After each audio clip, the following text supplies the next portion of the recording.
여러분, 우리는 모두 연결되어 있습니다. 더욱 빛나는 나에 오신 걸 진심으로 환영합니다. 여러분, 행복하고 지혜롭게 사는데 가장 중요한 건 뭘까요? 무엇을 해야 하는지도 중요하지만 사실 더 중요한 건 하지 말아야 할 것들입니다. 살다 보면 사람들과의 관계 속에서 상처받고 지치고 스스로를 탓하게 되는 순간들이 있죠. 그런데 그거 아세요?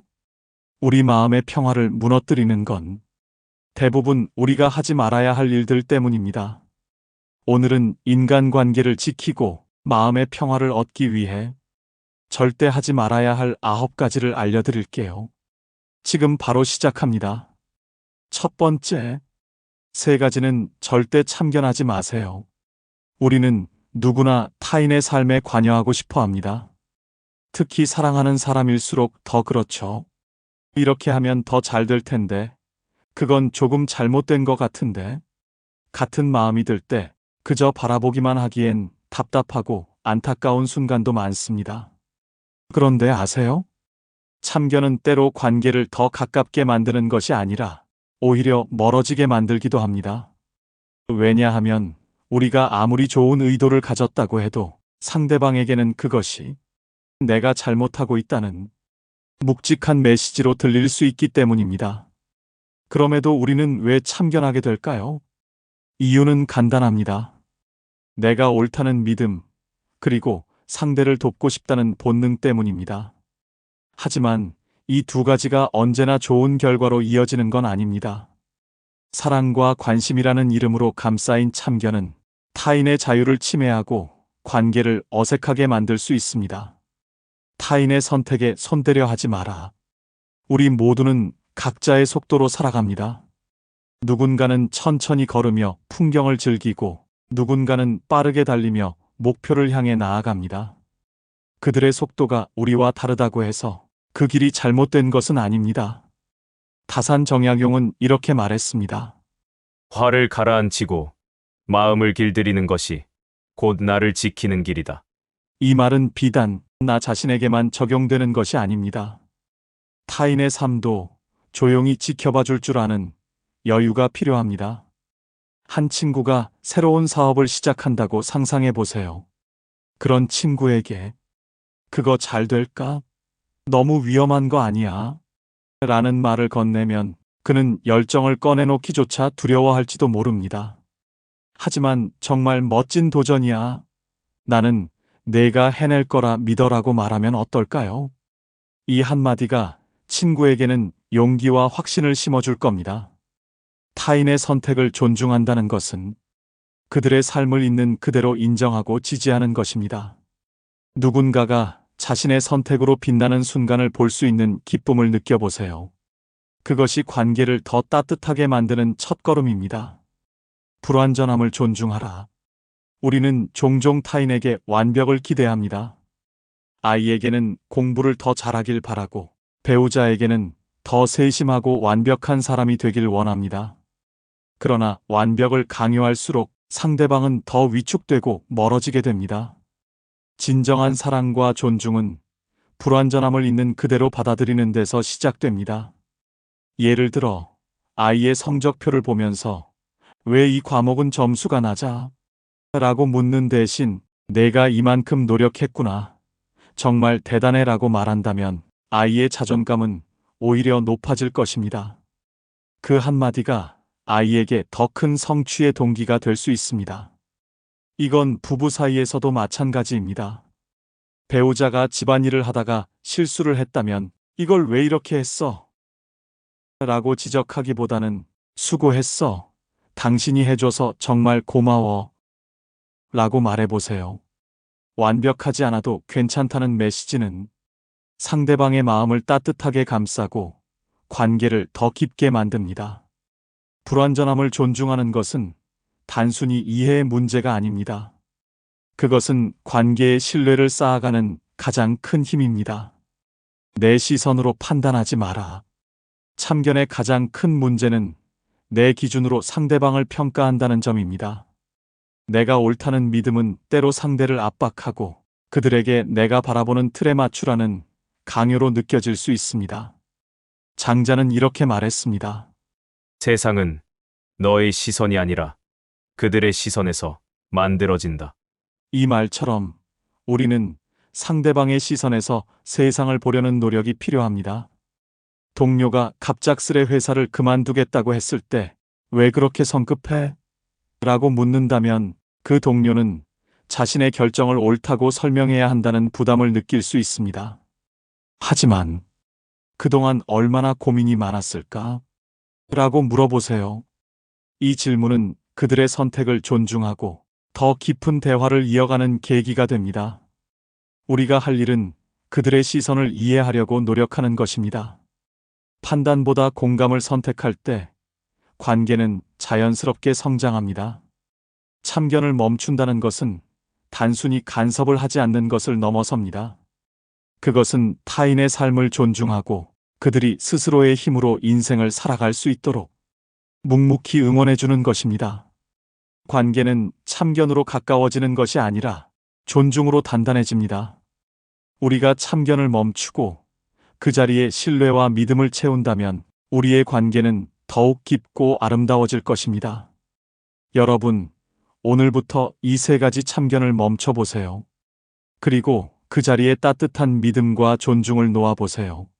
작은 변화 하나가 여러분의 삶과 관계를 얼마나 빛나게 만드는지 곧 느끼게 될 것입니다. 두 번째, 세 가지는 절대 묻지 마세요.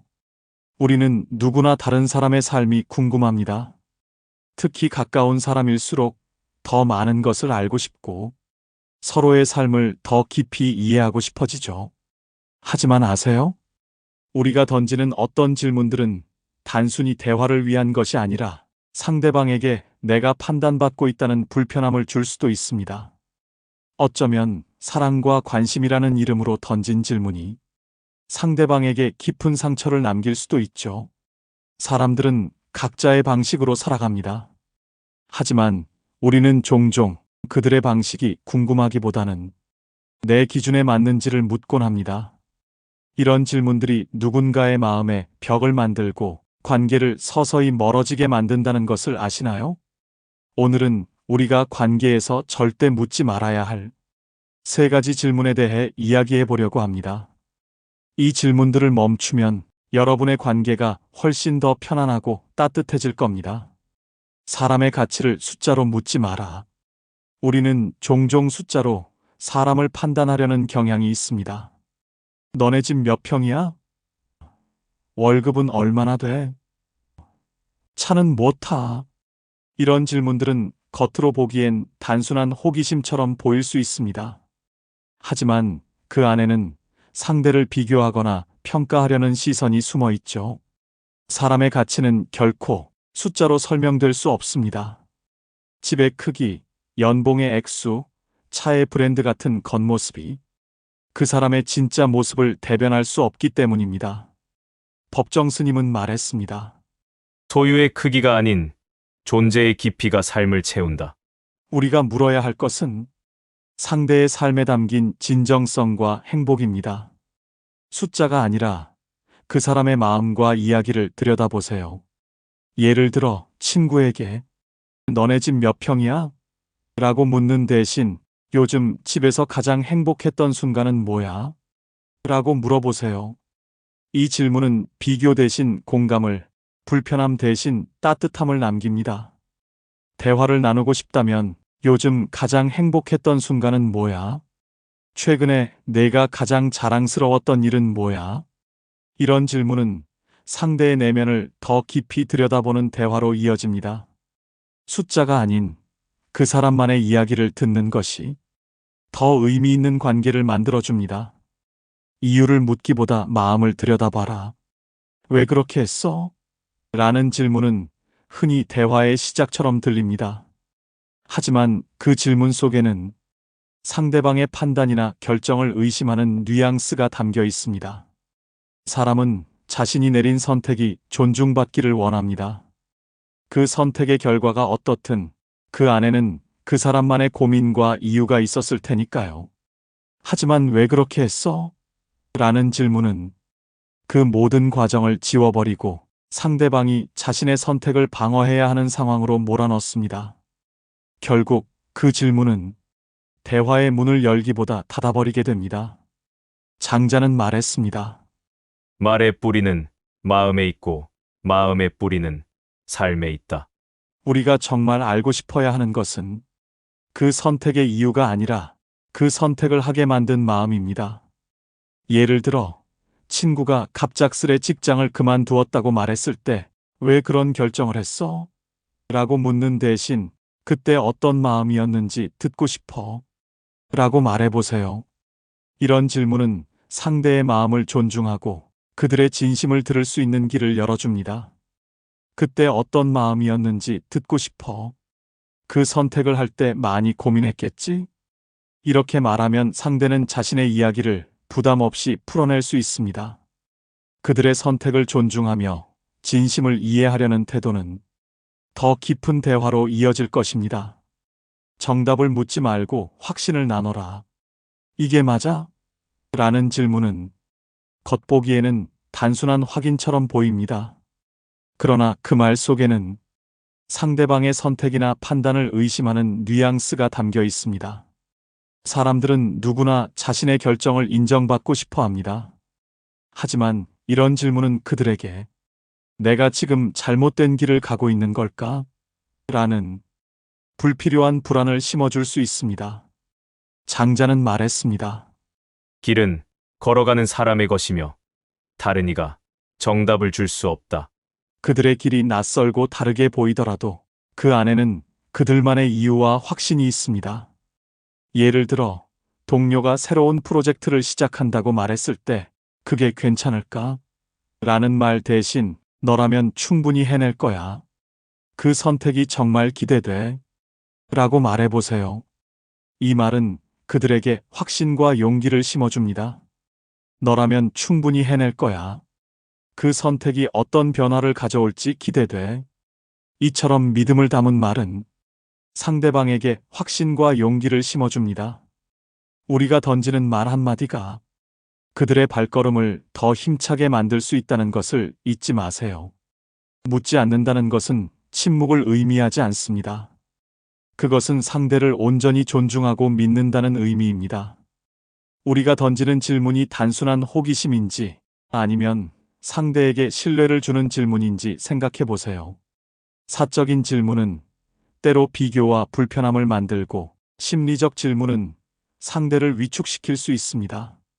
하지만 묻지 않는 대신 믿음과 공감의 말로 관계를 채운다면 그 관계는 훨씬 더 단단해질 겁니다.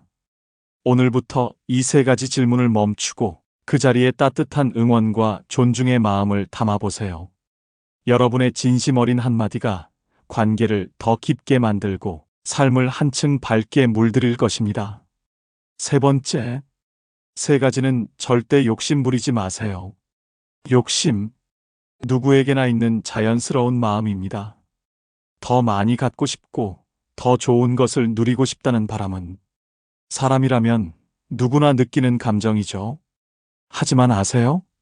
이 욕심이 우리를 더 행복하게 만드는 것 같지만 때로는 우리의 관계와 마음을 갉아먹는 가장 큰 원인이 되기도 합니다. 욕심은 우리를 끊임없이 더 많은 것을 바라보게 만듭니다. 조금만 더 하다 보면 우리는 현재의 소중한 것들을 놓치게 됩니다. 관계에서도 마찬가지입니다. 욕심이 클수록 상대를 더 원하고 더 기대하면서 우리 스스로를 지치게 하고 상대방을 멀어지게 만들죠. 오늘은 우리가 절대 욕심 부리지 말아야 할 세 가지를 이야기해 보겠습니다.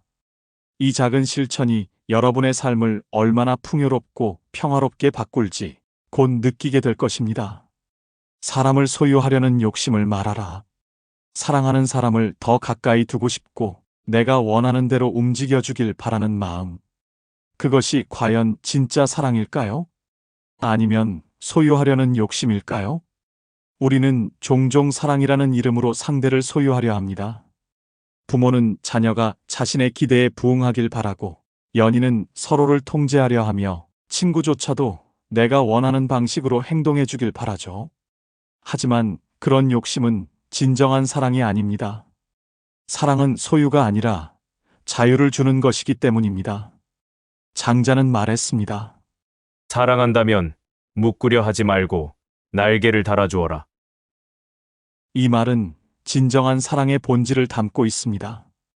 우리가 사람을 소유하려 할수록 그 관계는 더 쉽게 깨지게 됩니다. 하지만 상대방이 자유롭게 선택할 수 있도록 믿어줄 때 관계는 더 깊어지고 단단해집니다.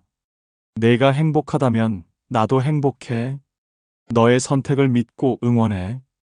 이런 한마디는 상대의 마음을 따뜻하게 만들고 사랑과 신뢰를 심어줍니다. 사람을 소유하려는 욕심을 내려놓고 그들의 자유를 존중하세요. 그 선택이 관계를 더 빛나게 만들 것입니다. 모든 걸 완벽히 하려는 욕심을 말아라. 우리는 왜 이렇게 완벽을 추구할까요? 아이의 성적표, 배우자의 행동, 그리고 나 자신까지. 조금만 더 잘했으면, 조금만 더 완벽했으면 좋겠다는 마음은 우리를 끊임없이 채찍질하게 만듭니다.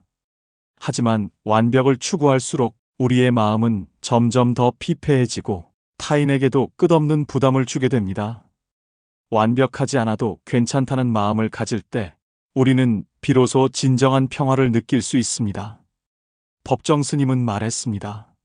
불완전한 것들 속에서 아름다움을 발견할 때 비로소 삶은 완전해진다.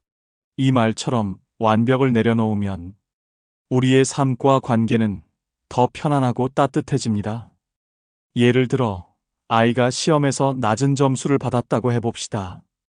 왜 이렇게 못했어? 라는 말 대신 내가 열심히 노력했구나. 정말 대단해. 라고 말한다면 아이의 마음은 더 크게 열릴 것입니다. 지금도 충분히 잘하고 있어. 완벽하지 않아도 너는 이미 멋진 사람이야. 이런 말은 상대방뿐만 아니라 스스로에게도 따뜻한 위로가 될 것입니다. 완벽을 내려놓고 불완전한 것들 속에서 행복을 찾아보세요. 비교하려는 욕심을 말아라. 왜 나는 저 사람처럼 되지 못할까? 왜 우리 집은 저 집처럼 크지 않을까? 비교는 욕심의 또 다른 얼굴입니다. 비교가 시작되면 감사는 사라지고 우리는 끝없는 결핍에 빠지게 됩니다. 그러나 우리의 삶은 타인의 기준으로 평가될 수 없습니다. 우리 각자의 삶은 고유한 이야기이고 그 자체로 충분히 아름답습니다. 공자는 말했습니다. 너 자신을 아는 것이 가장 큰 지혜이다. 우리는 타인의 잣대에서 벗어나 나만의 속도로 살아갈 때 비로소 욕심에서 자유로워질 수 있습니다. 내 삶은 나만의 속도로 충분히 아름다워. 내가 가진 것에 감사하며 행복을 찾자. 이런 마음가짐은 욕심을 내려놓는 첫걸음이 될 것입니다. 비교를 멈추고 나만의 삶을 사랑해 보세요. 욕심을 내려놓는다는 것은 포기하거나 아무것도 원하지 않는 것이 아닙니다. 그것은 삶과 관계에서 진짜 중요한 것을 선택하는 일입니다. 사람을 소유하려는 욕심 대신 자유를 주고 완벽을 추구하는 대신 불완전함을 사랑하며 비교하는 대신 나만의 가치를 발견하는 것. 이것이야말로 우리 삶을 더 따뜻하고 풍요롭게 만드는 길입니다. 여러분, 오늘부터 이 세 가지 욕심을 내려놓아 보세요. 그리고 그 자리에 감사와 신뢰를 채워보세요. 여러분의 삶과 관계가 얼마나 따뜻하고 찬란히 빛날지 느껴보시길 바랍니다. 오늘 우리는 참견 대신 기다림을, 질문 대신 공감을, 욕심 대신 내려놓음을 배웠습니다. 그 자리에 신뢰와 사랑을 채운다면 삶은 더 부드럽게, 관계는 더 따뜻하게 흘러갈 것입니다. 이제 여러분의 마음에서 시작해 보세요. 그 변화가 만드는 아름다움을 곧 느끼게 될 겁니다. 혹시 여러분도 참견, 질문, 욕심으로 인해 힘들었던 경험이 있으신가요? 댓글로 여러분의 이야기를 나눠주세요. 그 경험이 많은 분들에게 공감과 위로, 그리고 깨달음을 줄 수 있을 것입니다. 이 영상이 필요한 분들께 공유해 주시고 구독과 좋아요를 눌러 더 많은 공감을 나눠보세요. 오늘도 소중한 관계에 한 걸음 더 가까워진 하루였길 바랍니다. 시청해주셔서 감사합니다. 이상으로 더욱 빛나는 나였습니다.